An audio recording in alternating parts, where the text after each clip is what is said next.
What's up, Bulls Nation? It's the Bloody Horns podcast. I'm your host, Justin, here to give you the 5 keys to victory against the Knicks tonight. It's a tough game after a back-to-back. We got our asses whooped last night, but there's no reason to panic. There's a lot of panic on Bulls Twitter right now that Bulls need to tank bandwagon is out in full force, but shit like this happens. Games like that happen. If you watch that game, that first quarter, the Bulls were getting good looks. I liked every look they were getting.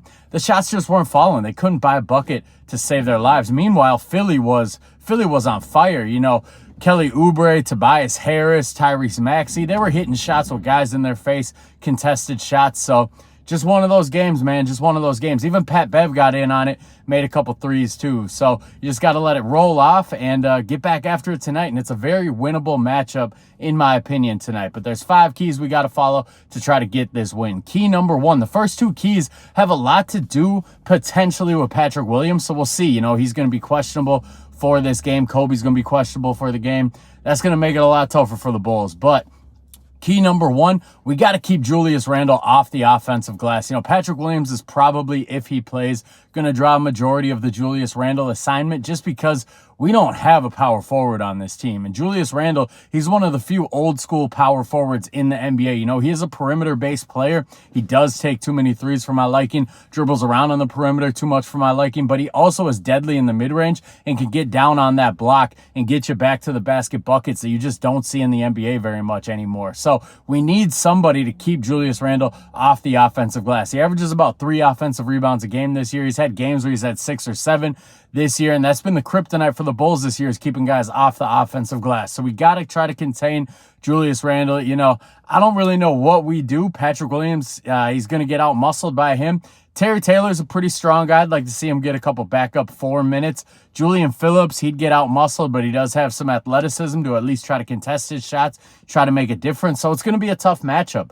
Key number 2, we got to contain Jalen Brunson, man. Jalen Brunson better make an all-NBA team this year and an all-star team. That guy has been on fire. He should have got it last year. He got kind of snubbed, but the guard play, it's always so tough around the league. There's so many good point guards around the league right now, and Jalen Brunson has been flat out amazing. I watched their game against the Timberwolves the other night, and the Timberwolves had a lot of success when they put Jaden McDaniels on Jalen Brunson. I think he finished that game shooting like 6 for 23. His percentages weren't very good, and that length seemed to bother him. So if we can get Patrick Williams to get some minutes against him and use that length to try to bother him, I think they're going to have a lot of success. Alex Caruso is obviously the first guy that comes to mind when you think our perimeter defender, but Jalen Brunson, he can make shots with a hand in his face. It seems to be the longer, lengthier defenders seem to give him a little bit more trouble than the scrappy, shutdown Alex Caruso type defenders. So we'll see. We got to hold him under 25 points. He's averaging about 26 this year.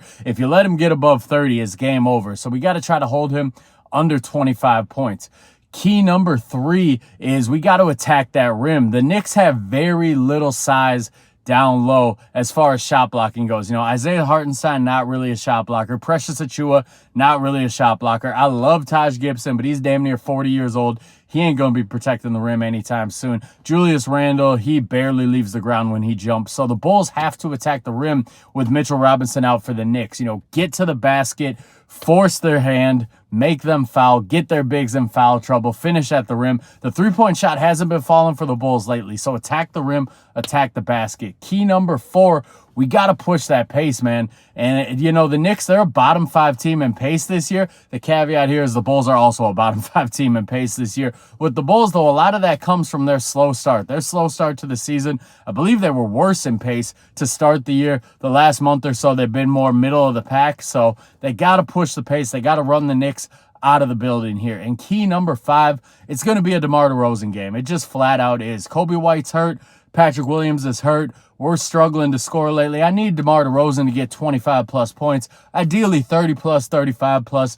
Give us that February 2022 DeMar DeRozan performance tonight. So those are my 5 keys tonight. We need to keep Julius Randle off the glass. We need to try to contain Jalen Brunson. We need to attack that rim.